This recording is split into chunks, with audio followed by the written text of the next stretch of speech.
പ്രിയ സഹോദരരെ, കർത്താവായ യേശു ക്രിസ്തുവിൻ്റെ രണ്ടാം വരവ് എന്ന ചാനലിലേക്ക് നിങ്ങൾക്കെല്ലാവർക്കും സ്വാഗതം. കർത്താവായ യേശു ക്രിസ്തു നമ്മെ ഒരു ദിവസം കൂടെ അനുഗ്രഹിച്ചോർത്ത് സർവശക്തനായ യേശുവിന് നന്ദി വരുന്നു. പ്രിയപ്പെട്ടവരെ, കഴിഞ്ഞ ദിവസം ഒരാൾ എനിക്കൊരു വോയിസ് ക്ലിപ്പ് ഇട്ട് വന്നു.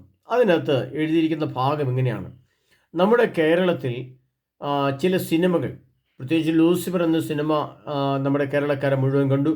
അതിനുശേഷം ഇപ്പോൾ ഏതോ ഒരു സിനിമ, അതിൻ്റെ പേരൊന്നും എനിക്കറിയത്തില്ല, ഞാൻ ശ്രദ്ധിക്കാറില്ല, ഒരു പുതിയ സിനിമ ഇറങ്ങുന്നു. അതിന് കേരളത്തിലെ തിയേറ്ററുകൾ മുഴുവൻ നിറഞ്ഞ് ജനങ്ങൾ ടിക്കറ്റ് എടുത്ത് ബുക്ക് ചെയ്തിരിക്കുന്നു. അങ്ങനെ ക്രിസ്ത്യാനികൾ ഏറ്റവും കൂടുതൽ, നല്ല ശതമാനം ആളുകൾ ക്രിസ്ത്യാനികളാണ്. അപ്പോൾ അവർ ചോദിച്ചിരിക്കുകയാണ്, ആ സഹോദരൻ ചോദിക്കുകയാണ്, പ്രിയപുത്രനെ, ഈ സിനിമ ഇങ്ങനെ കാണുന്നത് ശരിയാണോ? ഇതിനെപ്പറ്റിയൊക്കെ ബ്രദറിന് എന്തു പറയാനുണ്ട്? ബൈബിൾ എന്തു പറയുന്നു? ദൈവം എന്തു പറയുന്നു? ഇതൊക്കെ ശരിയാണോ? ഇങ്ങനെ മോശമായ ചില ചിന്തകൾ, കാഴ്ചകളൊക്കെ വരുന്നു. ഇത് മനുഷ്യനിങ്ങനെ ഓടിക്കൂടി ഇതെല്ലാം കാണുന്നു. ഇതിൻ്റെ ശരിയേത് തെറ്റേത്? അതിനെപ്പറ്റി ബ്രദറിനെതിരെ അഭിപ്രായം എന്ത് എന്നൊക്കെ പറഞ്ഞുകൊണ്ട് എന്നോട് ഒരു വോയിസ് ക്ലിപ്പിട്ട് ഒരാൾ ചോദിച്ചിട്ടുണ്ട്. പ്രിയപ്പെട്ടവരെ, ഇവിടെ ഞാൻ കഴിഞ്ഞ ക്ലാസ്സിൽ ഒരു കാര്യം നിങ്ങളോട് പറഞ്ഞിട്ടുണ്ട്. എന്താണ് വിശുദ്ധ ഗ്രന്ഥത്തിൽ സിനിമയെന്ന് വ്യക്തമായിട്ട് എഴുതിയിട്ടുണ്ട്. അത് എസെക്കിയേൽ പ്രവാചന പുസ്തകത്തിലും, അതുപോലെ വെളിപാട് 18:3, യെരമ്യാ 57:7 ഇതൊക്കെ എഴുതിയിട്ടുണ്ട്. ധാരാളം എഴുതിയിട്ടുണ്ട്. അത് അതിൻ്റെ രീതിയിൽ നമുക്ക് വായിച്ചാലേ മനസ്സിലാവുള്ളൂ. അപ്പോൾ ഇവിടെ നമ്മൾ മനസ്സിലാക്കേണ്ടത്, 50 വർഷക്കാലം മുമ്പ് കേരള സഭയിൽ വളരെ ശക്തമായിട്ട് സുവിശേഷ പ്രഘോഷണം നടക്കുകയും സുവിശേഷ ശുശ്രൂഷിക്കുകയും ജനമെല്ലാം ക്രിസ്തുവിൽ ആഴപ്പെടുകയും നല്ല കുമ്പസാരവും കുർബാനയൊക്കെ നടത്തി അഭിവൃദ്ധി പ്രാപിക്കുകയും വിദേശത്തേക്ക് പോകാൻ സാധിക്കുകയും ധാരാളം വിവാഹം നടക്കുന്നു, കുഞ്ഞുങ്ങളുണ്ടാകുന്നു, വിദേശത്ത് പോയി പണം അയക്കുന്നു, വീടുകൾ വയ്ക്കുന്നു, കാറ് മേടിക്കുന്നു, ആ വിവാഹം നടക്കുന്നു, കുടുംബകലഹങ്ങൾ ഇല്ലാതാകുന്നു, അങ്ങനെ കുടുംബ സമാധാനം അനുഭവിക്കുന്നു. അങ്ങനെ എല്ലാ വിധത്തിലും കർത്താവായ യേശു ക്രിസ്തുവിൽ പണിയപ്പെട്ട് അടി ഉറച്ച് സഭ ശക്തിപ്പെട്ട് സഭ വളർന്ന് ജനകോടികളായി അങ്ങനെ വളർന്ന് പന്തലിച്ച് ഒരു വടവൃക്ഷമായി സഭ വന്നപ്പോൾ എന്താണ് സംഭവിച്ചത്? അതെല്ലാം സുവിശേഷത്തെ ആസ്പദമാക്കി ഉള്ള ക്ലാസ്സുകളും സുവിശേഷം മാത്രമായിരുന്നു നമ്മൾ ശ്രമിച്ചത്. അതുകൊണ്ടാണ് നമുക്കറിയാം, കഴിഞ്ഞ ക്ലാസ്സിൽ ഞാൻ പറഞ്ഞു, ഗ്രിഗോറിയൻ കുർബാനയെക്കുറിച്ച് ഗ്രിഗോറിയൻ എന്ന മാർപ്പാപ്പ പറഞ്ഞുണ്ടാക്കിയ ചില കാര്യങ്ങൾ പിന്തുടർച്ചയാണ് ഇപ്പോഴും ഗ്രിഗോറിയൻ കുർബാന ചെല്ലുന്നത്. അതുകൊണ്ട് യാതൊരു പ്രയോജനമില്ല, അതൊക്കെ ഞാൻ പറഞ്ഞു.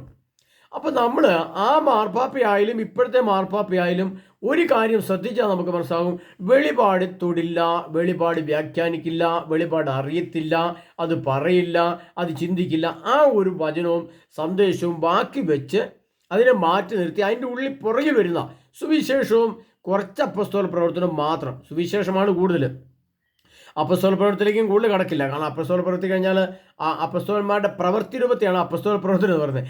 യേശു ക്രിസ്തു പറഞ്ഞു കൊടുത്ത കാര്യങ്ങൾ പ്രവർത്തിക്കുന്നതിന് അപ്പസ്തോല പ്രവർത്തനം എന്ന് പറയുന്നത്. നമുക്ക് അപ്പസ്തോല പ്രവർത്തനമില്ല, നമുക്ക് എഞ്ചിനീയറിംഗ് കോളേജും അത് മാത്രമേ ഉള്ളൂ, IELTS OILTS പരിപാടി തീർന്നു, അവിടെ സുവിശേഷവും തീർന്നു.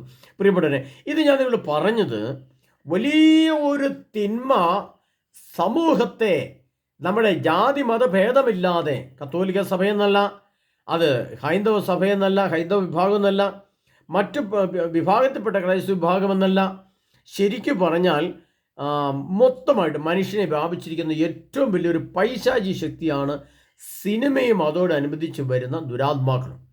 തെറ്റായ സന്ദേശം തരിക, തെറ്റായ കാഴ്ചപ്പാടുകൾ തരിക. അതുകൊണ്ടാണ് ദാനിയേൽ പുസ്തകത്തിൽ ഒരു വചനമുണ്ട്. ആ വചനം നമ്മൾ ശ്രദ്ധിച്ചാൽ മനസ്സിലാവും. അതിനകത്ത് ഇങ്ങനെ പറയുന്നത്, നെബൂഖദ്നേസർ രാജാവ് വലിയൊരു സ്വർണ്ണ വിഗ്രഹം ഉണ്ടാക്കി. ആ സ്വർണ്ണ വിഗ്രഹത്തിൻ്റെ മുമ്പിൽ അവനോട് കുമ്പിടാൻ വേണ്ടിയിട്ട് രാജാവ് ആജ്ഞാപിച്ചു. അപ്പോൾ ഷദ്രാഖ്, മെഷാഖ്, അബേദ്നേഗോ എന്നീ പറയുന്ന 4 പേര് അതിനു മുമ്പിൽ വണങ്ങിയില്ല. നമുക്കറിയാം.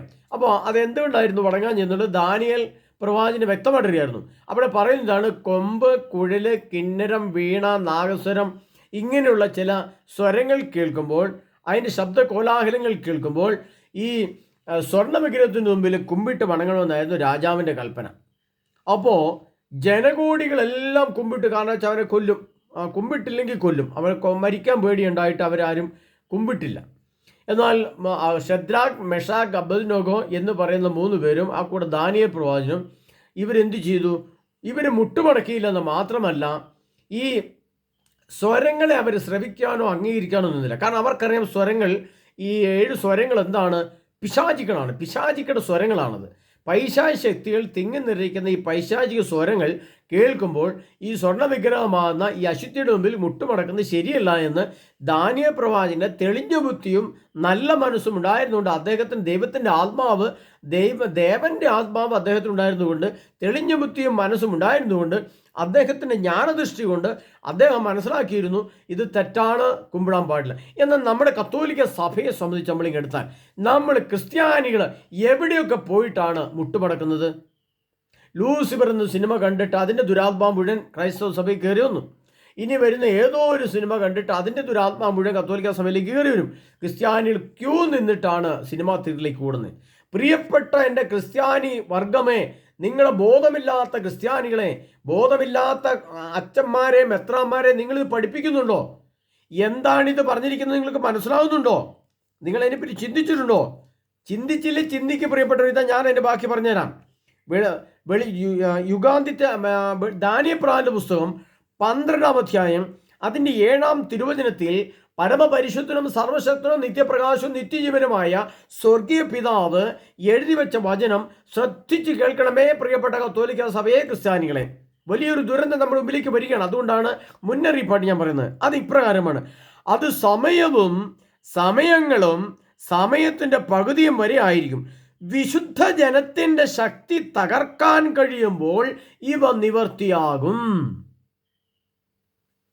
ഇതാണ് ആ വചനം. ഒന്ന് നമ്മൾ മനസ്സിലാക്കേണ്ടത്, അത് സമയങ്ങളും സമയത്തിന് പതിയെ എന്ന് പറഞ്ഞാൽ ലോകം യുഗാന്ത്യത്തിലേക്ക് എത്തി. ദുരന്തങ്ങൾ, പ്രകൃതി ദുരന്തങ്ങൾ, യേശുവിൻ്റെ വരവിൻ്റെ ലക്ഷണങ്ങൾ, വിശ്വാസം വിശുദ്ധി നഷ്ടപ്പെട്ട സമയം, ദുരന്തങ്ങളുടെ സമയം, കൊറോണയുടെ സമയം, വ്യഭിചാരത്തിന് ദുർഭൂതം ചുറ്റി നടക്കുന്ന സമയം, കൊലപാതകത്തിൻ്റെ സമയങ്ങൾ, മയക്കുമരുന്ന് MDMA പോലെ തന്നെ സമയങ്ങൾ, അത് കർത്താവിൻ്റെ സമയമായി. എല്ലാത്തിനും സമയങ്ങളും സമയത്തിൻ്റെ പകുതിയും വരെ എത്തിക്കൊണ്ടിരിക്കുന്ന കാലഘട്ടത്തിൽ രണ്ടാമത്തെ അതിനോട് ശ്രമിക്കുമ്പോഴാണ് നമുക്ക് വേറെ കാര്യം, വിശുദ്ധ ജനത്തിൻ്റെ ശക്തി തകർക്കാൻ കഴിയുമ്പോൾ ഇവ നിവൃത്തിയാവും. ആരാണ് വിശുദ്ധ ജനം? പ്രിയപ്പെട്ടവരെ, ആരാണ് വിശുദ്ധ ജനം? ദൈവം അർത്ഥമാകാൻ അന്ന് കത്തോലിക്ക സഭയില്ല. ഈ ദാനിയേൽ പ്രവാചകന്റെ പുസ്തകം എഴുതുമ്പോൾ സഭയില്ല, വൈദികരില്ല, യേശു ജനിച്ചിട്ടില്ല, ക്രിസ്തുവില്ല, സുവിശേഷമില്ല. അന്ന് വിശുദ്ധ ജനം എന്ന് പറയുന്നത് ഇസ്രായേൽ ജനമാണ്. ഇസ്രായേൽ ജനത്തോട് പിതാവ് ദൈവം പറയുന്നത്, വിശുദ്ധ ജനത്തിൻ്റെ ശക്തി, ഇസ്രായേൽ ജനമേ, നിങ്ങളുടെ വിശുദ്ധിയുടെ ശക്തി തകർന്നാൽ നിങ്ങൾ തകർന്ന് തരിപ്പണമായി പോകും. നിങ്ങളെ ആക്രമിച്ച് കീഴ്പ്പെടുത്താൻ ബാബിലോൺ സംസ്കാരവും നെബൂഖദ്നേസർ രാജാവും തയ്യാറായി നിൽപ്പുണ്ട്. അതുകൊണ്ട് വിശുദ്ധ ജനത്തിൻ്റെ ശക്തി തകർക്കപ്പെട്ടാൽ ഇത് നിവൃത്തിയാവും. അപ്പോൾ എന്ത് ചെയ്തു? അവർ ഇത്തരം കൊമ്പും കുഴലും കിന്നരവും വീണയും നാഗസ്വരവും ചെണ്ടയും ചെണ്ടമേളവും കൊണ്ടുവന്ന് അതിൻ്റെ പൈശാചികശക്തികളെ മുഴുവനും, അത് ലൂസിഫർ എന്ന സിനിമയിൽ കൂടെയും മറ്റ് സംവിധാനത്തിൽ കൂടെയും ബ്ലൂ ഫിലിമിൽ കൂടെയും ബ്ലാക്ക് മാസിൽ കൂടെയും ഒക്കെ ഈ കത്തോലിക്ക സഭയെ നശിപ്പിക്കുന്നതിന് വേണ്ടി, ഈ സംവിധാനത്തെ തകർക്കുന്നതിന് വേണ്ടി, ക്രിസ്ത്യാനി കുടുംബത്തിന് സ്വസ്ഥതയും സമാധാനം നഷ്ടപ്പെടുന്നതിന് വേണ്ടി, സഭാവിശ്വാസത്തെ സഭാ സംവിധാനത്തെ നശിപ്പിക്കുന്നതിന് വേണ്ടി അവരിറക്കിയ പൈശാചിക ശക്തികളാണ് ഇതൊന്ന് മനസ്സിലാക്കാൻ പ്രിയപ്പെട്ട മെത്രാന്മാരെ, അച്ഛന്മാരെ, ക്രിസ്ത്യാനിലെ വചനപ്രഘോഷകരെ, നിങ്ങൾക്ക് മനസ്സിലായോ? ഇത് ഞാൻ പറയാൻ കാരണം എന്താണെന്നറിയാമോ പ്രിയപ്പെട്ടവരെ? നമുക്ക് മുമ്പിൽ നമ്മുടെ വിശുദ്ധി നഷ്ടപ്പെട്ടപ്പോൾ നമ്മുടെ ശക്തി നഷ്ടപ്പെട്ടു. ഏതാണ് ഈ ശക്തി?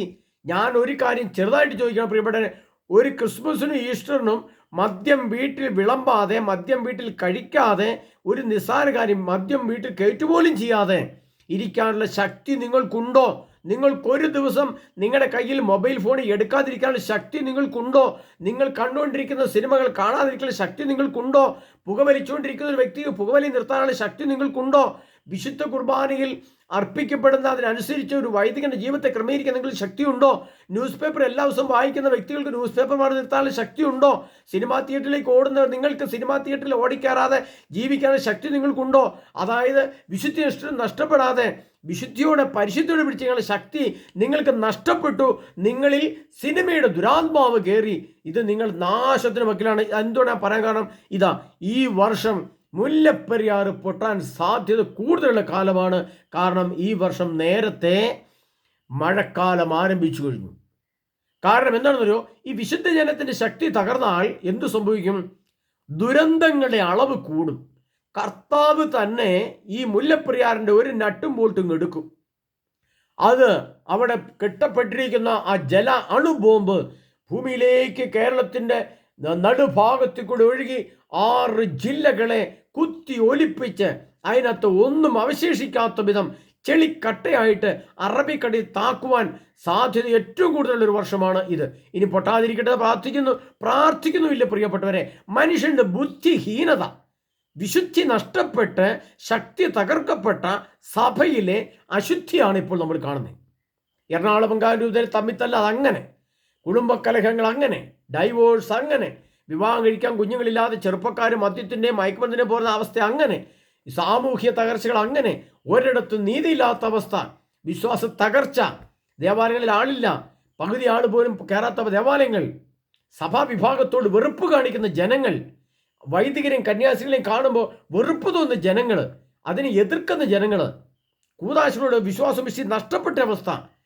എന്താണിപ്പോൾ നമ്മുടെ ആത്മാവ്? ഏത് ആത്മാവാണ് നമ്മുടെ ഹൃദയത്തിലുള്ളത്? ഞാനൊരു 2 വീഡിയോയ്ക്ക് മുമ്പ് പറഞ്ഞിരുന്നു, നിങ്ങളുടെ ഹൃദയത്തിലെ ആത്മാവ്, നിങ്ങളുടെ ഹൃദയത്തിൻ്റെ അവസ്ഥ 2 ജ്യൂസ് പോലെയാണെന്ന് പറഞ്ഞു. ഒന്ന്, മുന്തിരിഞ്ഞായും പൈനാപ്പിളും ഓറഞ്ചും തേനും ഒഴിച്ച് ഒരു ജ്യൂസ് നല്ലത്, അതിൻ്റെ കൂടെ മറ്റു കുറേ അശുദ്ധിയും കൂടെ ചേർത്തിട്ട് വേറൊരു ജ്യൂസ്.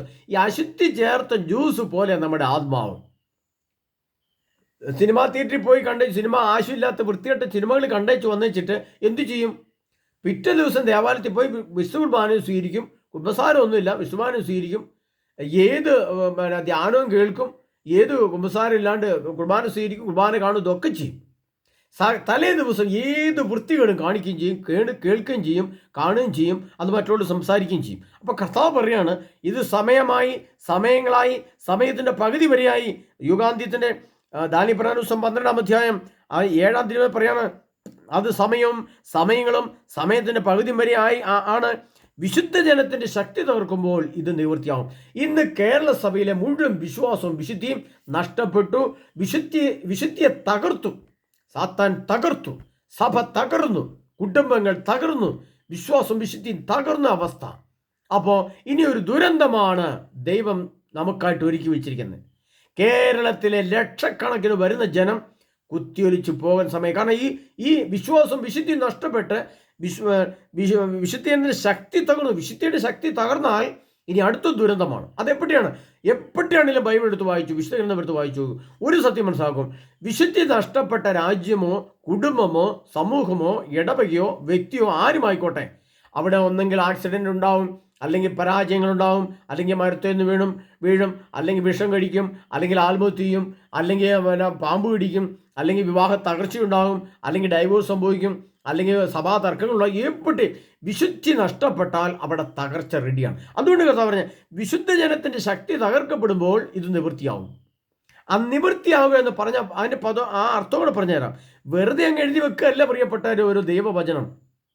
സ്വർഗം അറിയാതെ ഒരു പദം ഒരു പ്രവാചകനോ ഒരു വചനപുരുഷനോ പറയാൻ പറ്റില്ല. സ്വർഗം എന്ത് അർത്ഥമാക്കുന്നോ, പിതാവായ ദൈവത്തിൻ്റെ ഹൃദയത്തിലിരിക്കുന്നത് എന്താണോ അതിനെ ഗ്രഹിക്കാൻ കഴിയുന്ന വ്യക്തിയാണ് പ്രവാചക വരമുള്ള വചനപ്രഘോഷകർ. അത് അന്ന് പ്രവാചകന്മാരാണെങ്കിൽ ഇന്ന് വചനപ്രഘോഷകർ. അത് അന്നത്തെ അതേ ആശയത്തിൻ്റെ അർത്ഥം ഇന്ന് ഗ്രഹിക്കാൻ കഴിയുന്ന വ്യക്തിയാണ് വചനപ്രഘോഷകർ. ഇന്ന് പ്രവാചക വരമുള്ളതോ അല്ലെങ്കിൽ പറയാൻ കഴിവുള്ളതോ വ്യക്തി ആരുമായിക്കൊള്ളട്ടെ, അവർ പറയാൻ അതിൻ്റെ അർത്ഥം ഇതാണ് പ്രിയപ്പെട്ടെ. നിവൃത്തിയാകുക എന്ന് പറഞ്ഞാൽ പടിയായിട്ട് സംഭവിക്കും, പടിപടിയായി സംഭവിക്കാന്ന് അർത്ഥം. അപ്പോൾ എന്താണ്? പശുവിൻ്റെ പാല് കറന്ന് നമ്മൾ അതിനകത്ത് ലേശം ഒഴിച്ചു വെച്ചാൽ പിറ്റേ ദിവസം പാലാണോ? അത് അല്ല, അത് മോരാണ്. മോരിനെ കടഞ്ഞാൽ പിറ്റേ ദിവസം അത് മോരാണോ? അത് അല്ല, അത് നെയ്യാണ്. നെയ്യ് അടുപ്പത്ത് വെച്ച് ചൂടാക്കി ഉപയോഗിച്ചുകൊണ്ടിരിക്കുമ്പോൾ ഒരു അല്പ ശ്രദ്ധ പറ്റിയാൽ അതിന് തീ കയറി പിടിച്ചാൽ നെയ്യ് മുഴുവൻ എന്തായി? അഗ്നിയായിട്ട് മാറി. അപ്പോൾ നെയ്യ് കാണാനില്ല, അപ്പോൾ നെയ്യുമില്ല അഗ്നിയുമില്ല എന്ന് പറഞ്ഞാൽ ഒരു വസ്തു മറ്റൊരു വസ്തുവായിട്ട് രൂപാന്തരപ്പെടും. അതതിൻ്റെ സംവിധാനമാണ്. ഒന്ന് കഴിഞ്ഞാൽ അടുത്തത് കഴിഞ്ഞാൽ അതിനടുത്ത് കഴിഞ്ഞാൽ അതിനടുത്തത്, പടിപടിയായി സംഭവിക്കുക എന്നാണ്. ഇപ്പോൾ ഇലക്ഷനൊക്കെ പ്രഖ്യാപിച്ചാൽ നമുക്കറിയാം, ഇലക്ഷൻ പ്രഖ്യാപനം നടക്കുന്നു, അതിനുശേഷം അതിൻ്റെ അഡ്വർടൈസ്മെൻറ്റ്, അതിനുശേഷം ഇലക്ഷൻ തെരഞ്ഞെടുപ്പ് നടക്കുന്നു, ഫലപ്രഖ്യാപനം നടക്കുന്നു, മന്ത്രി അധികാരം വെക്കുന്നു. ഒന്ന് സംഭവിച്ചാൽ പടിപടിയായിട്ട് സംഭവിച്ചിരിക്കും ഇവിടെ. ഇതുപോലെ കർത്താവ് പറയാണ് നിവൃത്തിയാകുമെന്ന് പറഞ്ഞാൽ, ഇനി ഒരു നിവൃത്തിയാകുക എന്ന് പറഞ്ഞാൽ എന്താണ്? ഇനി ഒരു വലിയ ദുരന്തം. എന്നാലേ ക്രിസ്ത്യാനികൾ പഠിക്കൂ, ജനം പഠിക്കൂ. കർത്താവ് എത്ര താക്കീത് തന്നാലും, ദൈവത്തിൻ്റെ ആത്മാവ് എത്ര വചനത്തിൽ കൂടെ സംസാരിച്ചാലും, എത്ര വചനം കേട്ടാലും പുല്ലുവില കൽപ്പിക്കുന്ന ജനം. അതുകൊണ്ടാണ് ഞാൻ കഴിഞ്ഞ ദിവസം പറഞ്ഞു, ഉൽപ്പത്തിയുടെ പുസ്തകം 49 അധ്യായം അതിൻ്റെ 6 തിരുവചനം പറഞ്ഞത്, നിന്റെ ആത്മാവ് അതിൽ പങ്കുചേരരുത്, അവരുടെ ഗൂഢാലോചനകളിൽ നീ സംബന്ധിക്കരുത്. ഇനി ഇതിൻ്റെ വെളിപാട് ഗ്രന്ഥത്തിലേക്ക് വരുമ്പോൾ എന്താണ് പറയുന്നത്? വെളിപാട് 18:3 പറയുന്നത്, അവൾ പിശാചുക്കളുടെ വാസസ്ഥലവും. അത് ഞാൻ പറഞ്ഞിട്ടുള്ളതാണെങ്കിൽ പോലും ഈ സാഹചര്യത്തിലും പറയേണ്ടതായിട്ടുണ്ട്. കാരണം നമ്മൾ ദുരന്തത്തിൻ്റെ വക്കിലുള്ള വെളിപാട് 18:3 കർത്താവ് പറയുകയാണ്, ഇങ്ങനെ പറയാണ്, ഭീവത്സമായ അവൾ പിശാചുക്കളുടെ വാസസ്ഥലവും എല്ലാ അശുദ്ധ ആത്മാക്കളുടെയും സങ്കേതവും അശുദ്ധവും ഭീവത്സവുമായ സകല പക്ഷികളുടെയും താവളമായി. എന്തെന്നാൽ സകല ജനതകളും അവളുടെ ഭോഗാസക്തികളുടെ മാദകമായി വീഞ്ഞ് പാനം ചെയ്തു. ഈ കാണുന്ന സിനിമകളും കണ്ട്, ആ സീരിയലുകളും കണ്ട്, ചീത്തപ്പടങ്ങളും കണ്ട് അതിൻ്റെ ദുരാത്മാവ് ആവഹിക്കപ്പെട്ട മനുഷ്യ ഹൃദയം ഇനി എന്തിനുള്ളതാണ്? മനുഷ്യ ശരീരം, ക്രിസ്ത്യാനികളുടെ ശരീരം ഇനി എന്തിനുള്ളതാണ്? ദുരന്തത്തിന് വേണ്ടിയിട്ടുള്ളതാണ്. നമ്മുടെ തലയ്ക്ക് മുകളിൽ ജലബോംബ് പൊങ്ങി നിൽക്കുന്നൊന്നും ആരും ചിന്തിക്കുന്നില്ല. മഴക്കാലം വരുമ്പോൾ അയ്യോ അയ്യോ എന്നും പറഞ്ഞ് മനുഷ്യർ ഓടും. എന്ത് കൂത്താണ് പ്രിയ സഹോദര കത്തോലിക്ക വിശ്വാസമേ, കത്തോലിക്ക സഭയെ, കത്തോലിക്ക ക്രിസ്ത്യാനികളെ, എനിക്ക് നിങ്ങളോട് ചോദിക്കാനുള്ളത്, നമ്മുടെ മുമ്പിൽ വന്നു നിൽക്കുന്ന വലിയ ദുരന്തമാണ്, മരണമാണ് നമ്മുടെ മുമ്പിൽ വന്നു നിൽക്കുന്നത്. ഏത് ആത്മാവും കൊണ്ടാണോ നീ മരിക്കുന്നത്, ആ ആത്മാവ് നിന്നെ വലിച്ച് പാതാളത്തിലേക്ക് താഴ്ത്തും. നീ മരിച്ചു നിന്റെ ആത്മാവ് മാത്രമായിട്ട് തിരിയുമ്പോഴേ നിനക്ക് ബോധം വരുള്ളൂ. ഒരു ഉണങ്ങിയ മൺകട്ടയിൽ ഒരു തുള്ളി വെള്ളം എടുത്ത് നമ്മൾ ഇറ്റിച്ചാൽ ആ വെള്ളം മൺകട്ടയിലേക്ക് അപ്രത്യക്ഷമാവുന്നത് പോലെ ഭൂമിക്കടിയിലേക്ക് നമ്മുടെ ആത്മാവ് വലിഞ്ഞിറങ്ങി താഴോട്ട് പോകും. അപ്പോൾ നമ്മൾ നിലവിളിക്കും, നമ്മൾ അഗാധങ്ങളിലേക്ക് താഴ്ന്നു പോകുന്നതായിട്ട് നമുക്ക് അനുഭവപ്പെടും. നമ്മുടെ ആത്മാവ് നമ്മുടെ നിയന്ത്രണത്തിൽ നിൽക്കില്ല. നമ്മുടെ ആത്മാവിൽ ഏത് ആത്മാവാണുള്ള ആ ആത്മാവ് ആഗ്രഹിക്കുന്ന സ്ഥലമുണ്ട്. പ്രത്യേകിച്ചും പിശാചിൻ്റെ ആത്മാക്കൾ, കഴുകൻ്റെ ആത്മാവ്, പാമ്പിൻ്റെ ആത്മാവ്, മോശമായ പക്ഷി, അശുദ്ധവും ഭീവത്സമായ സകല പക്ഷികളുടെയും താവളമായി കിടക്കുന്ന എൻ്റെ ഹൃദയം, ആ ഹൃദയത്തിൽ വസിക്കുന്ന ദുഷ്ടാരൂപികൾ, ദുഷ്ടാത്മാക്കൾ ഭൂമിക്കടിയിലെ പാതാളത്തിലേക്ക് വലിച്ചു താഴ്ത്തും നമ്മെ. അത് മരിച്ചു കഴിയുമ്പോൾ നിങ്ങൾക്ക് മനസ്സിലാവും. ഇപ്പോൾ പറഞ്ഞാൽ നിങ്ങൾക്ക് ഉൾക്കൊള്ളാൻ പറ്റില്ല. പരമസത്യമാണ് പ്രിയ സഹോദരങ്ങൾ പറയുന്നത്. അതുകൊണ്ട് പ്രിയ സഹോദരങ്ങളെ, ഒന്ന് നിവൃത്തിയാകും. എന്താ കർത്താവ് പറഞ്ഞിരിക്കുന്നത്? വിശുദ്ധ ജനത്തിന് ശക്തി തകർക്കാൻ കഴിയുമ്പോൾ ഇത് നിവൃത്തിയാകും, പടിപടിയായി സംഭവിക്കും. പടിപടിയായി സംഭവിക്കുന്നതിൻ്റെ മറ്റൊരിടത്തോടെ പറഞ്ഞുതരാം. നിശ്ചയം ദൈവം എന്തർത്ഥമാക്കിയോ അത് സംഭവിച്ചിരിക്കും. അത് സംഭവിച്ചിരിക്കുക തന്നെ ചെയ്യും. ഇപ്പോൾ ഉദാഹരണം പറഞ്ഞാൽ ആണവയുദ്ധം. ഈ ആണവയുദ്ധത്തെക്കുറിച്ച് 3500 വർഷം മുമ്പ് എഴുതി വെച്ചതാണ് യേശയ്യാപ്രവാചകന്റെ പുസ്തകം മുതൽ, എസെക്കിയേൽ മുതൽ, സക്കറിയാപ്രവാചകന്റെ പുസ്തകം മുതൽ. അതുകൊണ്ട് പോന്നാൽ വെളിപാട് ഗ്രന്ഥം വരെ ആണവ സ്ഫോടനത്തെക്കുറിച്ചും ഭൂമി അപ്രത്യക്ഷമായതിനെപ്പറ്റി കർത്താവ് പറഞ്ഞിട്ടുണ്ട്. എന്നാൽ എന്തുകൊണ്ടാണ് ഒരു 100 വർഷങ്ങൾക്ക് മുമ്പ് ലോകം അപ്രത്യക്ഷമാകാതിരുന്നത്, ആണവ സ്ഫോടനം സംഭവിക്കാതിരുന്നത്?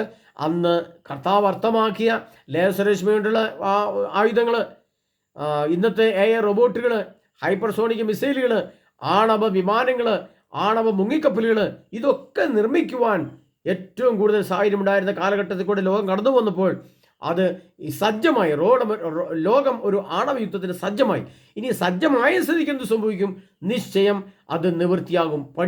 പടിയായി വന്ന് ഈ വലിയ ആണവ സ്ഫോടനവും ഈ വലിയ ജലബോംബിൻ്റെ സ്ഫോടനമൊക്കെ സംഭവിക്കുമ്പോൾ മനുഷ്യൻ എന്ന സംഭവം വെറും ചെളി കഷ്ണങ്ങളായിട്ട് മാറുന്ന അവസ്ഥയിലേക്ക് ഇപ്പോൾ തന്നെ ഹൃദയം മാറ്റപ്പെട്ട സ്ഥിതിക്ക് നമ്മുടെ ശരീരവും ചെളി കഷ്ണങ്ങളായി, ചെളി കുമ്പാരങ്ങളായിട്ട് മാറും പ്രിയ സഹോദരങ്ങളെ. അതുകൊണ്ട് നിങ്ങളൊരു പുനർവിചിന്തനത്തിൽ ചിന്തിക്കണം.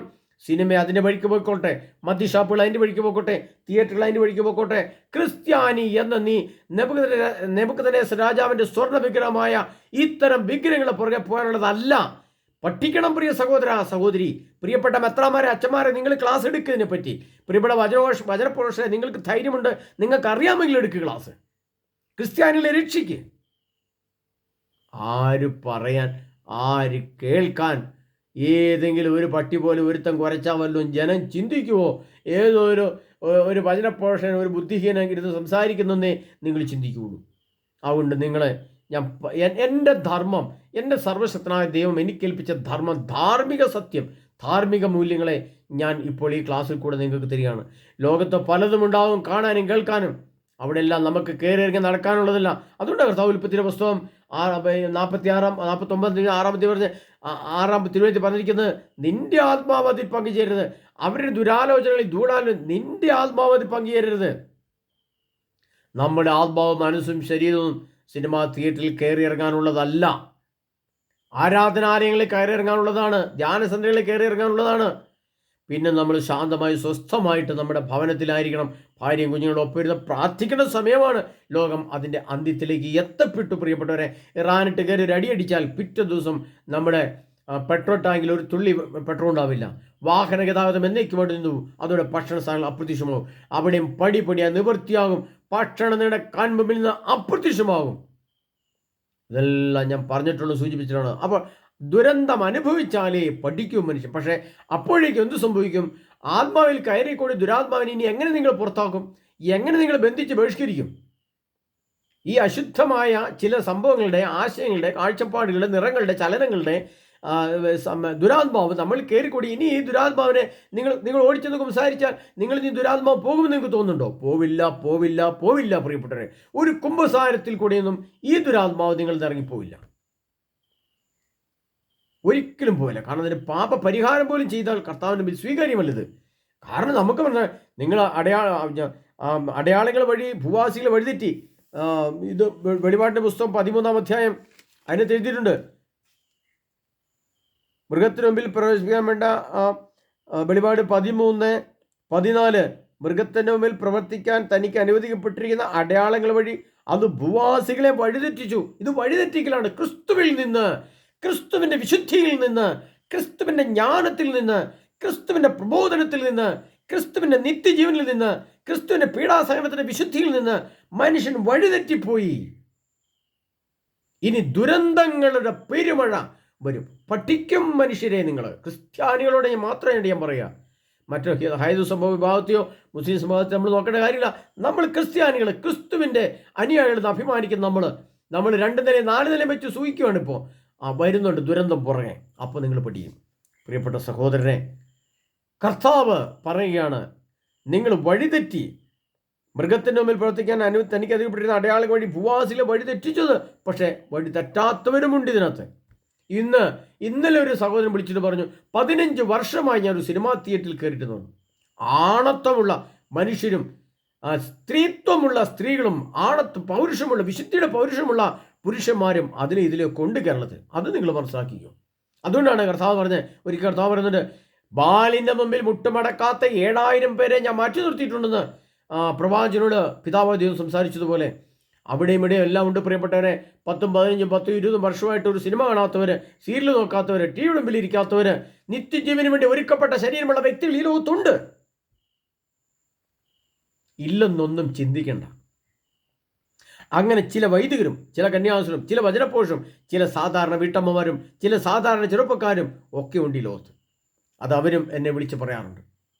അതുകൊണ്ട് ദുരന്തം, കർത്താവ് പറയണ ഈ സമയവും സമയങ്ങളും സമയത്തിൻ്റെ പകുതിയും വരികയായിരിക്കും. എന്നിട്ട് പറയാൻ എന്താണ് ദാനിയേൽ പറഞ്ഞേ? വിശുദ്ധ ജനത്തിൻ്റെ ശക്തി തകർക്കാൻ കഴിയുമ്പോൾ ഇപ്പോൾ വിശുദ്ധ ജനത്തിൻ്റെ ശക്തി തകർന്നു. അതുകൊണ്ടാണ് സഭയിലെ പ്രശ്നം, കുടുംബത്തിൽ പ്രശ്നം, സമൂഹത്തിൽ പ്രശ്നം എല്ലാം. വിശുദ്ധിയുടെ ശക്തി തകർന്നു. വിശുദ്ധി എന്ന് പറയുന്നത് ദൈവമാണ്. വിശുദ്ധി പറയുന്നത് സർവശക്തനായ യേശു ക്രിസ്തുവിൻ്റെ ജ്ഞാനവും സ്നേഹവും വിശുദ്ധിയും വിവേകവുമാണ്. അത് തകർന്നു. പിന്നെ മനുഷ്യൻ മൃഗത്തിന് തുല്യമായി. ഇനി ഒരു കാര്യം കൂടെ ഇപ്പോൾ ഓർമ്മിച്ചു കർത്താവ് ഞാൻ പറയാം. പ്രിയപ്പെട്ടവരെ, ഇത്തരം ദുഷ്ടാരൂപികൾ ഒരു ഭവനത്തിലേക്ക് കയറി വന്നാൽ, അതായത് ചില സിനിമകളിലെ ദുരാത്മാക്കൾ നമ്മുടെ ഭവനത്തിലേക്ക് കയറി വന്നാൽ, അല്ലെങ്കിൽ സഭയിലേക്ക് കയറി വന്നാൽ എന്ത് സംഭവിക്കുന്നറിയോ? ഇത് ഉള്ള വ്യക്തി, ഇത് കണ്ട് ഇതിൻ്റെ ആത്മാവുള്ള വ്യക്തികൾ സ്വാഭാവികമായിട്ടും എന്ത് സംഭവിക്കും ചോദിച്ചാൽ, അവരിറങ്ങി ഇഷ്ടമുള്ള വ്യക്തിയുടെ കൂടെ അങ്ങ് പോകും. കാരണം അവനിൽ കയറിക്കൂടി ദുരാത്മാവ് അവരെ നയിക്കും. പെൺകുട്ടികൾ പ്രായമോ ഒന്നും നോക്കാതെ ആൺകുട്ടികളുടെ അടുത്തേക്ക് പോകും. ആൺകുട്ടികൾ പെൺകുട്ടികളുടെ അടുത്തേക്ക് ഇറങ്ങി വരും. ദമ്പതികൾ മറ്റു ദമ്പതികളുടെ അടുത്തേക്ക് പോകും. മറ്റു ദമ്പതികൾ ഇങ്ങോട്ട് കയറും. കാരണം ദുരാത്മാവാണ് നയിക്കുന്നത്. അവൻ്റെ വിവേകമൊക്കെ നഷ്ടപ്പെട്ടു. ഹൃദയത്തിൽ എന്താണുള്ളത്? വിശുദ്ധിയുടെ ശക്തിയാണ്, അശുദ്ധിയാണ് പിന്നെ അവനെ നയിക്കുന്നത്. അശുദ്ധ ദുരാത്മാക്കളാണ് നയിക്കുന്നത്. മനുഷ്യൻ പരസ്പരം അവൻ്റെ വിശുദ്ധിയുടെ സമനില തെറ്റിയാൽ ഇറങ്ങിയൊക്കെ പോകും. എങ്ങോട്ടാ പോകുന്നത് ഒരു പിടിയുണ്ടാവില്ല. MDMA എന്താണെന്ന് പോലും അവർ നോക്കി വാരിത്തിന്നും. ഇതൊക്കെ ഇതിൻ്റെ വലിയ ദുരന്തങ്ങൾ വരുന്നതേ ഉള്ളൂ. സഭയ്ക്കകത്തും കുടുംബത്തിനകത്തും. പ്രിയപ്പെട്ട കത്തോലിക്ക മതവിശ്വാസ ക്രിസ്ത്യാനികളെന്ന കഴുതകളെ ഞാൻ വിളിച്ചു പോവാണ്. ഇവിടുത്തെ സംവിധാനവും ക്രിസ്ത്യാനികളും ഈ 50 വർഷത്തെ ഈ സുവിശേഷ പ്രഘോഷം കൊണ്ട് ഈ ക്രിസ്തുവിന് സുവിശേഷം ഇത്രമാത്രം കേട്ട നിങ്ങൾ ഇത്ര അധംപതിച്ചു പോയില്ലെന്ന് ഓർത്ത് എനിക്ക് ഹൃദയവേദന തോന്നുകയാണ്. കാണുന്ന വൃത്തികെട്ട സിനിമകളുടെ ഒക്കെ പുറകെ പോയി ദുരാത്മാക്കളെ ആപഹിച്ച് വീട്ടിലേക്ക് കൊണ്ടുവന്ന് കുടുംബ സമാധാനവും വിശുദ്ധി നഷ്ടപ്പെടും. അതിന് കർത്താവാണ് വിശുദ്ധ ജനത്തിന് ശക്തി തകർന്നു, ഇനി ദുരന്തങ്ങളാണ് പുറകെ വരുന്നത്. അനുഭവിക്കാൻ സമയമായിട്ടുണ്ട് പ്രിയ സഹോദരങ്ങളെ. അതുകൊണ്ട് വളരെ വിഷമത്തോടെ ഞാൻ പറയുകയാണ്, നിങ്ങൾ സിനിമ എന്ന സംഭവത്തിന് പുറകെ പോകരുത്. അത് ക്രിസ്ത്യാനികൾക്കുള്ളതല്ല, അത് ആരെങ്കിലുമൊക്കെ ഉണ്ടാക്കിയാൽ അവർ കണ്ടുകൊള്ളട്ടെ. പക്ഷേ ഏറ്റവും കൂടുതൽ ക്യൂ നിന്നിട്ട് ടിക്കറ്റ് എടുക്കുന്ന ആരാണ്? ക്രിസ്ത്യാനികളാണ്. അത് നമ്മൾ മറക്കണം. അതിനാൽ നമ്മുടെ യുവാക്കന്മാരും യുവതികളും ഒക്കെ നമുക്ക് നഷ്ടപ്പെടാൻ പോകണം. സ്വന്തം കുടുംബത്തിൽ പെൺമക്കളുള്ള കുടുംബങ്ങളെ ശ്രദ്ധിച്ചോ. പെൺമക്കളെ ഇറങ്ങിപ്പോകുന്നത് എങ്ങോട്ടായിരിക്കും നോക്കി, വെറുതെ ഇറങ്ങിപ്പോയി കളയും. അവരെ നയിക്കുന്ന ദുരാത്മാക്കളായിരിക്കും. ദമ്പതികൾ സ്വന്തം ഭാര്യയെ ഉപേക്ഷിച്ചില്ല. ഇനി വരുന്ന റോബോട്ടുകൾ വിവാഹം നടക്കുന്ന ലോകത്ത് സോദോം ഗൊമോറ പുനഃസ്ഥാപിക്കപ്പെടുകയാണ്. ലോകത്ത് സോദോം ഗൊമോറ സ്ഥാപിച്ചെടുക്കുകയാണ്. സോദോം ഗൊമോറ ഭൂമിയിൽ സ്ഥാപിക്കപ്പെട്ട് അത് ഉയർന്നു വന്നു കഴിഞ്ഞാൽ പിന്നെ ഏതാനും വർഷങ്ങൾക്കുള്ളിൽ എന്ത് സംഭവിക്കും? അവിടെ തീയും കത്തും ഇറങ്ങുമെന്ന് കഴിഞ്ഞാൽ ആണവ സ്ഫോടനങ്ങൾ നടക്കും. റോബോട്ട് പോലുള്ള സുന്ദരികളായ യുവാക്കന്മാരും സുന്ദരികളായ കുഞ്ഞുങ്ങളെയും ഒക്കെ നമ്മൾ കാണും, മൊബൈൽ ഫോണിൽ കൂടെ കാണുകയാണ്. എന്തിനാണ്? വിവാഹം കഴിക്കാൻ, അവരുമായിട്ട് അത് ചെയ്യാൻ, സുന്ദരികളായ റോബോട്ട് സ്ത്രീകളുമായിട്ട് അത് ചെയ്യാൻ, കല്യാണം കഴിച്ച് അത് ചെയ്യാൻ വേണ്ടിയിട്ട്. എന്താ കഥ പ്രിയ സഹോദരങ്ങളെ, ഓർത്തോ. സോദോം ഗൊമോറയൊക്കെ അടുത്തെത്തി. അതുകൊണ്ട് കർത്താവിന് ഇത് നിവൃത്തിയാവും. വിശുദ്ധ ശക്തി തകർക്കാൻ കഴിയുമ്പോൾ ഇത് തകർന്നിട്ടാണുള്ളത്. അതുകൊണ്ട് അതെനിക്ക് അറിയാവുന്നതുകൊണ്ട് പറയുകയാണ്. വിശുദ്ധ ശക്തി തകർന്നു, ഇനി ദുരന്തങ്ങൾ പുറകെ. അതിനാൽ പ്രിയ സഹോദരങ്ങളെ, സൂക്ഷിച്ചോ. നിങ്ങൾ ഓടിച്ചെന്നൊരു കുമ്പസാരം കൊണ്ടൊന്നും നിങ്ങൾ നീ ദുരാത്മാവ് ഇറങ്ങി പോകില്ല. അതിന് പ്രായശ്ചിത്തം ചെയ്തേ പറ്റൂ. പാപപരിഹാര പ്രവൃത്തി ചെയ്യണം. പാപപരിഹാര പ്രവൃത്തി പറഞ്ഞ് എന്താണ്? അത് നിങ്ങൾക്ക് അറിയത്തില്ല. അതൊന്നും നമ്മൾ പഠിച്ചിട്ടില്ല, നമുക്ക് അറിയില്ലല്ലോ എന്താണെന്ന്. അതൊക്കെ എൻ്റെ ധ്യാന ക്ലാസ്സിലേക്ക് താല്പര്യം വരിക, വന്ന് കേൾക്കുക, താല്പര്യം വരിക, ഇഷ്ടമുണ്ട് കേൾക്കുക, ഇഷ്ടമുണ്ട് വിശുദ്ധി പ്രാപിക്കുക, ഇഷ്ടമുണ്ട് കർത്താവിൻ്റെ ആത്മാവിൻ്റെ ദൈവത്തിൻ്റെ വരവിന് വേണ്ടി ഒരുങ്ങുക പ്രിയപ്പെട്ടവരെ. ഇല്ലെങ്കിൽ നശിക്കാൻ തയ്യാറായിട്ട് എടുത്തിരിക്കുന്നവർ നശിച്ച് തന്നെ പോയിക്കൊള്ളുക. അതിന് നമുക്ക് ഉത്തരവാദിത്തമില്ല. അതുകൊണ്ട് നമ്മൾ ക്ഷണിക്കുകയാണ്. വരിക, വന്ന് കേൾക്കുക. വിശുദ്ധി പ്രാപിക്കാൻ ഏതാനും ചുരുങ്ങിയ കാലങ്ങൾ മാത്രം, കർത്താവ് ചില മാസങ്ങൾ മാത്രമേ ഉള്ളൂ. ഇറാനായിട്ട് കയറി അടിപൊട്ടിയാൽ ഈ പിറ്റേ ദിവസം ഇത് സംഭവിക്കും. വീട്ടിൽ പുറത്തിറങ്ങാൻ പറ്റില്ലാത്ത അവസ്ഥ വരും. കാരണം അത് ഈ ദുരന്തം പുറകെ വരും, ഉടനെ വരും. വിശുദ്ധിയുടെ ശക്തി തകർന്നല്ലോ. അപ്പോൾ ഇത് കൊള്ളുന്ന വ്യക്തമായിട്ട് എന്നോട് പറയാനാവില്ല പ്രിയപ്പെട്ടവരെ. അതുകൊണ്ട് നിങ്ങൾ ശ്രദ്ധിക്കുക. ഏതാനും മാസങ്ങൾക്കുള്ളിൽ മുല്ലപ്പെരിയാർ അവസ്ഥ അതങ്ങനെ, ആണവ സ്ഫോടനങ്ങൾ ഗൾഫിൽ നടന്നാൽ അതങ്ങനെ, അത് വേൾഡ് വാറിലേക്ക് മാറിയാൽ അതങ്ങനെ, പെട്രോൾ ഡീസൽ ഇല്ലാതായി കഴിഞ്ഞാൽ അതങ്ങനെ, ഭക്ഷണമില്ലാതായി കഴിഞ്ഞാൽ അതങ്ങനെ, കുർബാനയും ദേവാലയം നിന്നുപോയാൽ അതങ്ങനെ. അങ്ങനെ വരികയാണ് നിരന്തരമായ പ്രശ്നങ്ങൾ. വിശുദ്ധീകരണത്തിന് ശക്തി ഇറക്കാൻ കഴിയുമ്പോൾ ഇവ നിവൃത്തിയാവും. അപ്പോൾ നിവൃത്തിയാവുന്നത് പടിപടിയായി സംഭവിക്കുക തന്നെ ചെയ്യും. അതിനാൽ പ്രിയ സഹോദരങ്ങളെ, വേണമെങ്കിൽ ഒന്ന് ഒരുങ്ങാൻ ഒരു 3-4 മാസം കൂടെ മുമ്പിലുണ്ടാവും. വളരെ ചുരുങ്ങിയ സമയം. അതുകൂടെ ഒരുങ്ങാൻ പറ്റിയാൽ ഒരുങ്ങി അക്കരെ പിടിക്കാം. അക്കരെ ഇല്ലെങ്കിൽ ഇക്കരെ ചെളിക്കുഴിയിൽ കിടക്കാം. ഓക്കെ. സർവശക്തനായ ദൈവം നമ്മെ ഓരോരുത്തരെയും പുനർവിചിന്തനത്തിന് ഇടയാക്കട്ടെ പ്രാർത്ഥിച്ചുകൊണ്ട് ആമേൻ.